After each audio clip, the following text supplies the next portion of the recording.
Hi, I'm Jim Shaw from the Colonial Times and LexMedia. Today is Friday, and what is the day today? I forgot. Is it the 15th? May 15th.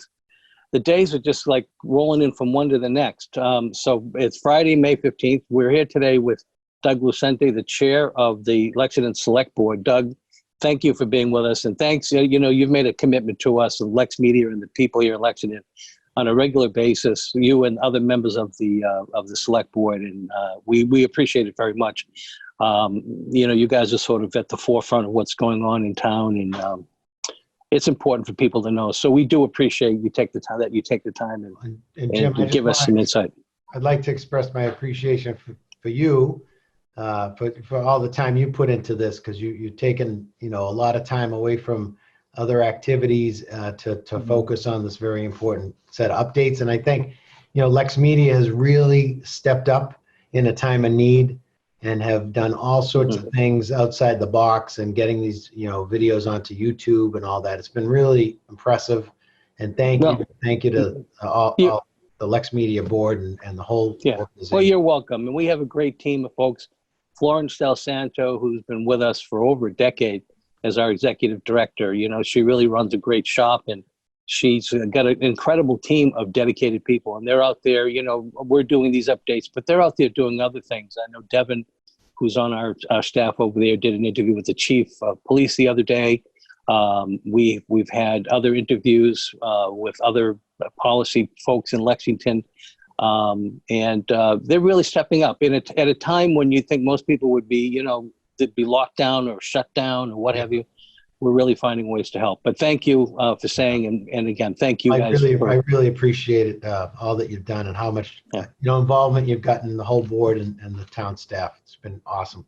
Well, great. Well, listen, let's talk about it. We always open up with the daily COVID number. The number I saw this morning was 293. Yeah. And that's what the number's at today. Yep. Yeah, that's the number. And again, we're seeing the hardest hit areas are really, you know, the long-term care facilities, and you know, it's really devastating, and it's a little surprising still that the numbers are growing, but they are. New cases are getting diagnosed. So right. Well, you know, but it is growing slower, because it was a period of time that was jumping up considerably every day.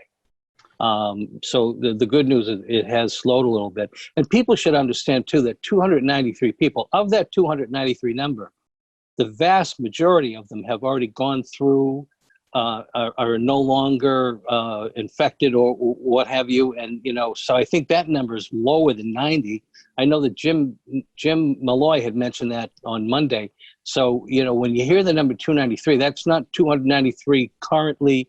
Those are folks who have been diagnosed since this started. Yeah, and that is important to point out. People are recovering, and people are, you know, getting better and moving on with their lives. Yeah, and moving on. Yeah, it's you know, but we all still have to be vigilant about taking the right steps to keep the numbers low. You know, now is not the time to let anyone's guard down too much. Right. But which leads us to the issue of masks. I know we've been sort of in a state of sort of mandatory mask wearing in Massachusetts, and I think as I'm driving around and looking, more and more people are actually complying with the governor's order. There are a few that aren't, but people should also understand that, you know, if you're alone and you're walking down the sidewalk and you're not with other people, you don't expect to interact with other people, it's not mandatory that you wear the mask. Correct. And it's leading to a lot of confusion. I mean, my rule of thumb is wear the mask. If you're walking out, if you're outside, wear the mask, because you got to wear it if you're going inside somewhere, if you're going into a business. So at the very least, have it with you. But people are looking around and they're seeing people without masks, and they're taking it upon themselves to sort of self-police. And it's really not, that's not a good thing to do. And I know it strains, it creates problems, because situations like that can escalate. People are calling the police department, and they're doing things that they really need to think about. Are you seeing that? We are. You know, I think it's important that people, you know, realize not everybody can wear a mask either. Some folks have a medical condition that doesn't allow them to wear a mask. Most people I have seen out have been really good in wearing it when they can. even if they're walking alone, which I think I agree that's the safest route. But, you know, I think it's important that we don't have people taking it upon themselves to police the situation. You know, our police are out and they're looking, but they're not, issuing fines for every single person that doesn't have a mask on. You know, it's Right. if there are egregious errors, then yes. But I think following the governor's orders, people should, especially going into a retail establishment or a takeout, they should be wearing a mask for the safety of everybody, including the employees of that organization. And my understanding, by the way, is, it's some people on occasion will push back. They're out there. I've seen them. I've seen them on Facebook. You see the rallies. They had a rally at the State House not long ago. But people have to understand too that if you go into, let's say, for example, the Stop and Shop, and the manager says wear a mask, they can deny you service if you're not wearing a mask, if it's their policy for you to wear a mask. So you either comply or you go somewhere else. But the police, as you mentioned, they're more about educating folks. They really don't want to become the mask police, if you will, and enforce folks and hit everybody with a $300 fine. I mean, the chief made it clear that in certain situations where it's warranted, he will do it. If people are, trespassing, or they're sort of really protesting and pushing back, he has to do what he has to do. But his preference is to educate, and I think that's primarily what they're doing out there. Yeah, and that's the key, is keeping everybody educated. And there's a lot of folks that have been making masks in town, donating masks, and it's been wonderful. I think at this point everybody has access to at least some form of a mask or face covering. Right. And, it's just be sensible about it. And it gets harder, I think, as the weather gets nicer. It can create, a sense of being too hot to put a mask on. But I think it's a good move for people to continue to wear masks and follow the order. I think we're at the point in Lexington where volunteers in this town, in a concerted effort almost, responsible for creating tens of thousands of masks. And beyond that, organizations like CAL, the Chinese American Association of Lexington, raising money for PPE, purchasing additional medical grade masks. The numbers, it's tens of thousands, and it's an extraordinary thing that's going on in this town.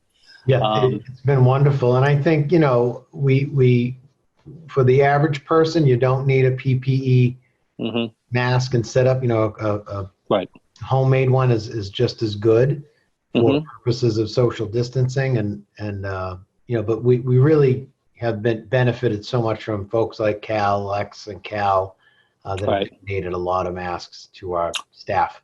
I want to turn to another issue, but before I do want to, highlight something that I was on the phone the other day with Chief Mark Core of the police department. We're friends when we talk from time to time, and we were talking about some of the things that they're up against, as a department. And one of the things, as you can well imagine, is the increased number of domestic issues that are going on. I hate to say domestic violence. I don't know if it raises to that, but arguments, people confined for long periods of time, they tend to get on people's nerves, one another. And, so I guess what I'm saying here is that people need to do their best to have some patience, and we'll get through this. But I wasn't surprised when I heard him say that they were responding to an increased number of domestic calls. So yeah, it's hard to hear that, but it is, it's a reality of the situation, as people are in, tight quarters for extended periods of time. And I think anxiety and tension is so high right now with everyone. If you turn on the news, it's not necessarily very good news right now. And it causes a lot of anxiety, which, in this month, Jim, I'll mention this now, this is Mental Health Month. To bring awareness to mental health issues, and folks that are struggling with mental health issues or think they might need to speak to someone really should reach out. The town does have a contract with a referral service. It's William James Interface is the name of the service, and they'll refer you to a mental health professional. So I just encourage people to check that out on the town's website if they're struggling with any mental health issues, and it's a great resource for the town. Right. Well, people are stressed, and any kind of assistance, I'm sure, would be greatly appreciated. Can they find that on the Human Services page or right on the Red COVID page? It is on both pages. You'll be able to find it, but if you go to the Human Services page, that's the quickest way to get there. And there's a phone number. It's staffed Monday through Friday, business hours, and they can help them get the right help. Great. Well, thanks for mentioning that, Doug. Thank you. Let's turn our attention to reopening. You know, we're hearing stories about the governor, and the governor's, put out there the date of May 18th to announce his plans for sort of reopening. He's already put out, I wouldn't call it a plan, but a basis for which he plans to reopen, which is, he calls it a 4-phased plan. Phase 1 being start, phase 2 being cautious, phase 3 being vigilant, and then phase 4 he calls the new normal. And all of this basically is there to give context to the way that they're going to open businesses, depending upon the type of interaction, the whether or not it rises to the level of more important need. Every business falls into one of these categories. And I think that he'll be talking about that on Monday to some degree. I know that his advisory committee that's headed up by the Lieutenant Governor and Lexington resident and Secretary of Economic Development, Mike Keneally, they're going to be coming out with their announcements on Monday too, or they're going to deliver their findings to the governor. So it's all sort of happening Monday. Yeah. I hope people aren't getting my gut instinct. Of course, I have no way of knowing this, but my gut instinct is that since the plan is being delivered or the findings are being delivered on Monday, I can't imagine that we're just going to say, okay, the state is open. I think it's going to, I think the governor is going to be very careful about the way he opens up things very slowly. So I don't know that people are going to be extremely excited to hear what the governor has to say. But again, I have no basis of knowing that. I'm just sort of throwing it out there. But I do know that the town is also, they do have a group of folks, town employees that have been meeting regularly to discuss the reopening of local government and maybe to some degree some local businesses. Give us a little bit of insight on what you guys are talking about. Yeah, so the select board Monday night will be talking about COVID and how we relate to reopening and really some bigger issues around what do we need to be thinking about doing things differently. So as you mentioned, there's a group of town employees that are looking at the various buildings and the various resources and what ways we would go toward reopening and when we would be reopening. They will be providing us, the select board, a set of early recommendations on Monday night. So we're looking forward to hearing that report. And that'll give us some insight into sort of the methodologies that we'll use. But a lot of what we're waiting on is guidance from the state level. And I think the governor rightfully has been looking at data to guide the decision making. And I think in Lexington, we will follow suit with using data to guide our decision making. At the same time, we as a community have to balance that with the needs of our small business community. And how do small businesses survive and thrive under the pandemic situation? So we got to really look at our role as a municipality and say, how can we help the business community? What are some creative things we can think of, creative ways that we can make an impact for them that benefits them, given the conditions that we're all living in and given the new normal that we're facing. So I think it's a Monday night sort of an opening up of that discussion by the board so that we can really start getting weighing in on that. But I think it also comes along with what's going to be different permanently from what we've seen with this whole coronavirus and the whole response and how everyone's adapted their work-life balance. What is that going to have a long-range impact on the business of the town? Right. will we, do certain things differently forever? Right. Because now it makes better sense. So Right. we're gonna have some discussion on that Monday night. We'll see how that goes and what the plan is. Again, I want to reiterate what you said. Monday isn't going to be some magic day of reopening things, and people are going to have to be patient. Right.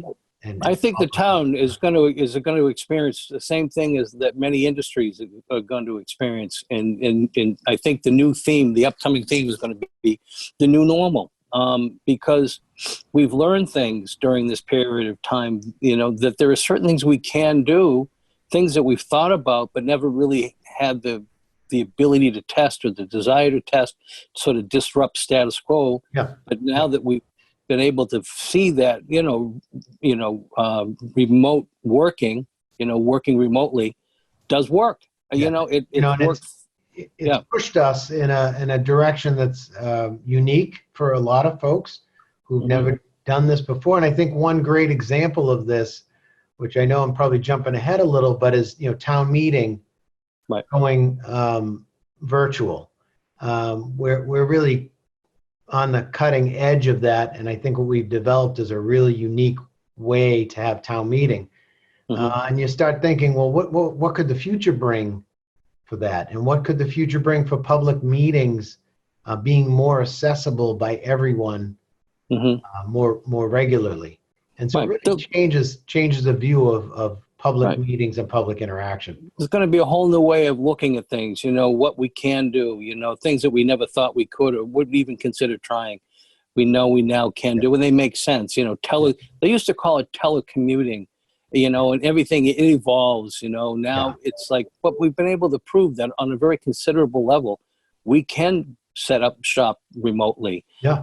And be as productive, if not more productive in some cases. I'm hearing anecdotal stories about how some businesses, people working from home are even more productive than they were when they were working in the office. So hopefully something good will come from this. And if that's it, it kind of reduces the stress on the infrastructure, reduces the need for, gasoline. It's good for the environment. It's good all the way around if we can find ways to harness all of this and make it work. And I think it's how do you make it work for the small businesses that are the backbone of the the community. And I think the interesting thing with the changes that we've developed or seen is how quickly it's changed.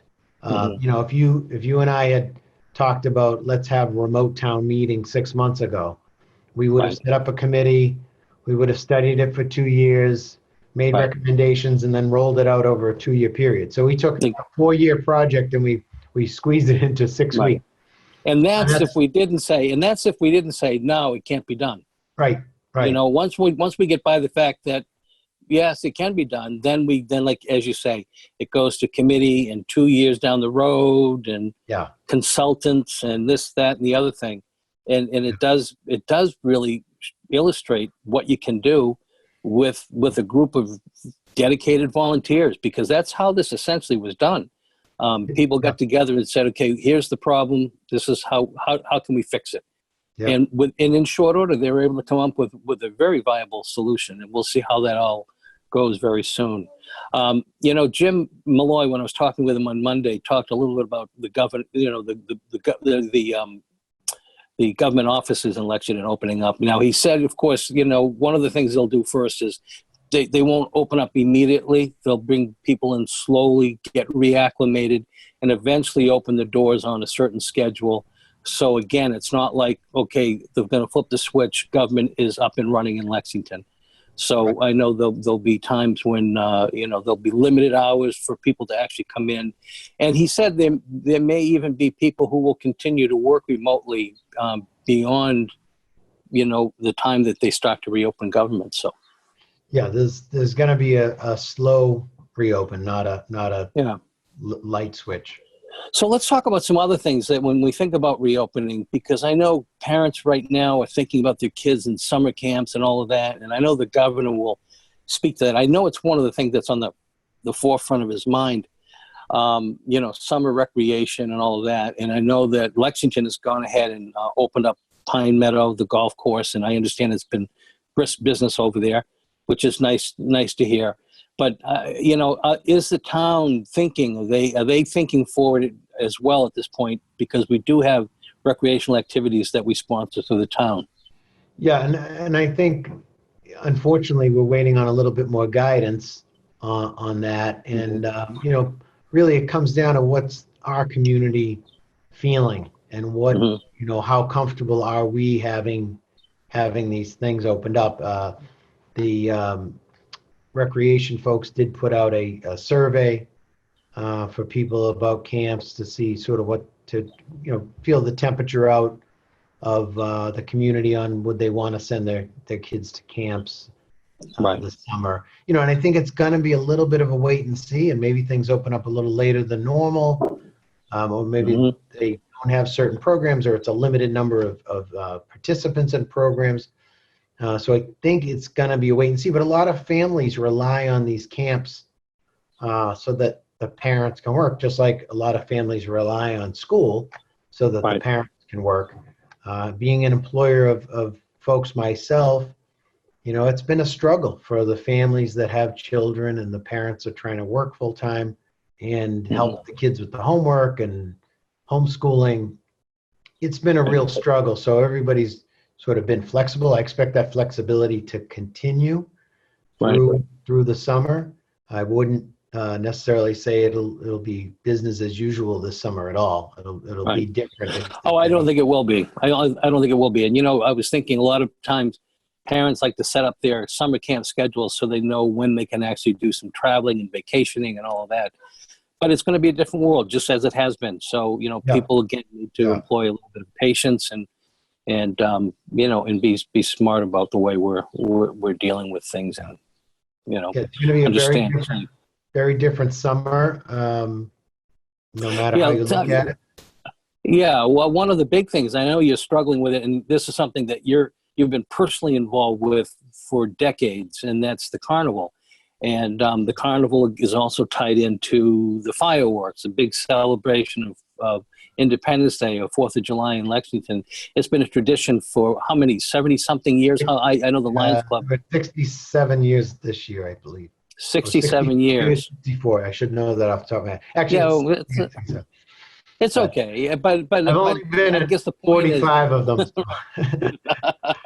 That's right. It was here around. It was they were operating carnivals long before you were walking the face of the earth. So, but still, you're dealing with it. I know no decisions have been made yet, but it's hard to think that you're going to be able to pull it off. I mean, if you do, Mike, congratulations, and I think it would be great for the town. That said, you got your hands tied like everyone else. I know the city of Boston and the Pops have canceled their summer, their 4th of July program. So where does it stand right now in terms of the carnival? Yeah, so the Lions Club, I'll put my Lions Club hat on for a moment. We're working with the carnival vendor, which is Fiesta Shows. They've been doing the show, I think, for over 40 plus years with us. We're really looking at what are the different ways, what are the different options out there. Again, looking at what the state's doing. It is still, over a month and a half away. But that being said, every day that goes by that we don't have any clear guidance to do it, it makes it more difficult to even envision having it. So I don't want to say right now that it's a foregone conclusion. I would like to hear what happens on Monday with the governor. And I think Fiesta Shows is also looking for that information. And then we'll have to make a decision real soon so that we can all prepare. If we did have it, it would be, again, a very different carnival. I can't imagine it would be without any new social distancing or any new concept of how you clean the machines and how you clean, so it'd be very different, if at all. So it's, again, I don't want it may be a bridge too far. I know what you're saying. Because you got to clean every seat after every ride, and you have to the ticket line, which can be sometimes long, will be even longer. The waits will be longer. You can only accommodate so many people, and so those are the things obviously you need to deal with. And we are looking at the farmers market will be coming online in hopefully during June. So that will be one event that's sort of happening, but they're able to use some social distancing protocols that will, Right. fix some of that. So. Well, good. I know we talked a little bit about town meeting, so we don't really need to cover that much. But we are looking for at a June. I know the warrant just went out, so people are beginning to see that. It looked like a small warrant. Yeah, we sent out a second warrant to cover us in case the state does not pass legislation that allows for remote town meetings. So we created our own legislation that will allow for us to have special home rule petition that allows us to say what we did was okay. So that was the recent warrant that people received in the mail. Okay, great. And then it's expected to take place. Did I see June 1st? June 1st is the first day or night of town meeting, and we're expecting it to be about 3 or 4 nights total, and it'll be June 1st, 3rd, 4th, and 8th are the dates we're asking people to hold. Well, and we'll have more information on that. We got plenty of time to cover that, so we'll have more information on that. I just thought it might be nice to just let people know we are definitely moving forward with it. Yes, let's talk a little bit about, and you may not have a lot of information on this yet, but I know people are chomping at the bit. Graduation in Lexington. I think we're finally beginning to hear a little bit about what's going to be happening. And I'm not trying to put you in an awkward position. Tell me a little bit about what you know. So as far because as I know it's still in the process. Yeah. Yeah. So from what I understand so far is there is an event planned for the end of the month, end of June, not the end of May, and it's some plans for a virtual graduation and some plans for a parade type of an event following, I think, the next day. So those are sort of a couple things planned. And a couple things I do know of is, there was a request put in from a parent group, and it was approved by the town manager to have a sign put across Mass Ave, congratulating the graduates. So that'll go up sometime in the near future. And there's a program or a bunch of people getting together to sort of look at a way we can perhaps light some of our public buildings with blue and gold at night. So that's in the works as well. We're trying to still work on coordinating that with the various groups. Nice. And there's a lot of organic projects going on out there. They're just happening.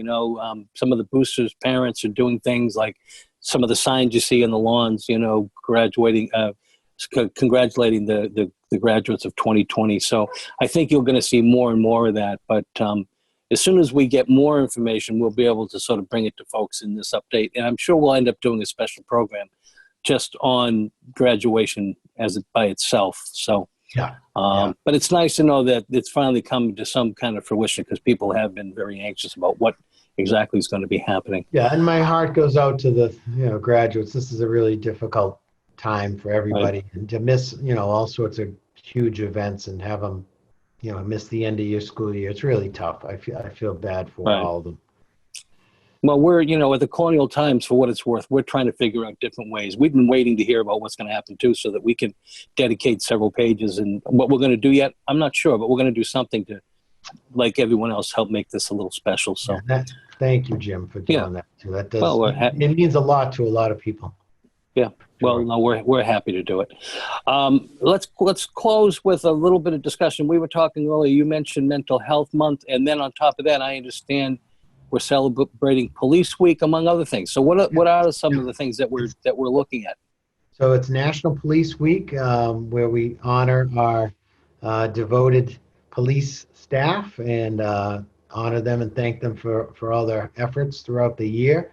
And today is also the National Peace Officers Memorial Day.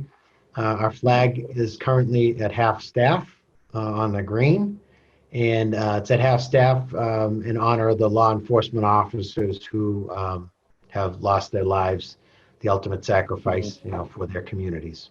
So thank you. And believe it or not, we have an officer who died in the line of duty years ago. There's a memorial to that officer in front of the police department. Yes, and they just did a rededication of that, I think 2 days ago or yesterday.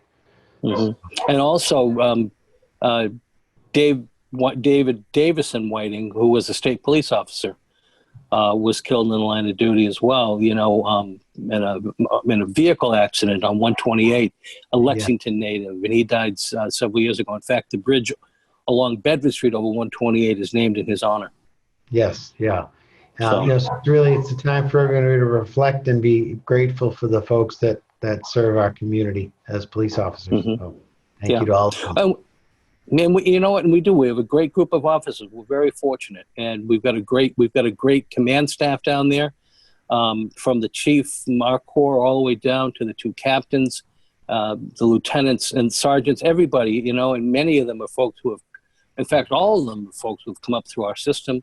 Many of them grew up here in Lexington, so they're intimately acquainted with the community, and they have a different way of looking at things. So we certainly I personally want to congratulate them and thank them, as a part of this week, because the work they do is extraordinary. It's not an easy job.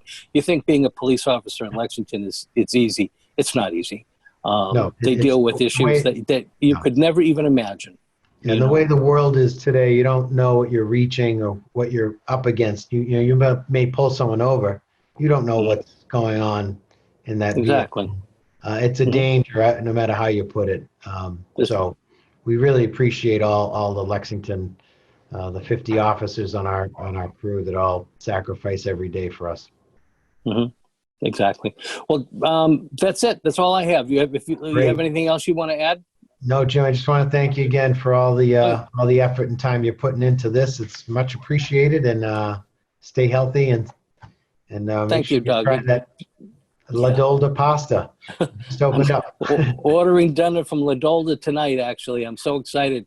Where I think I mentioned to you the part of a story we're working on, how a business is, this is a feature for our upcoming issue that'll be out next week, but how a business is, getting by. And interestingly enough, La Dolda opened during COVID. They're the only business that I know of in Lexington that actually opened. And he tells a funny story. He's been trying to open for a year and a half, and he knows that you personally were very helpful, and he appreciates it very much. But he said, nothing was going to stop him from opening once he was able to get open, because he's been working at it for a long time. So, but you know what? I'm really looking forward to having them here and open and functioning. And, it's just, we're grateful that another person has seen the value of opening a business in Lexington. We hope more people see the same value. So anyway, thanks. Success. So, Thanks, Doug. Successful business. Thank you, Jim. Have a nice rest of your week. You too. Weekend. Bye-bye now. All right. Bye-bye.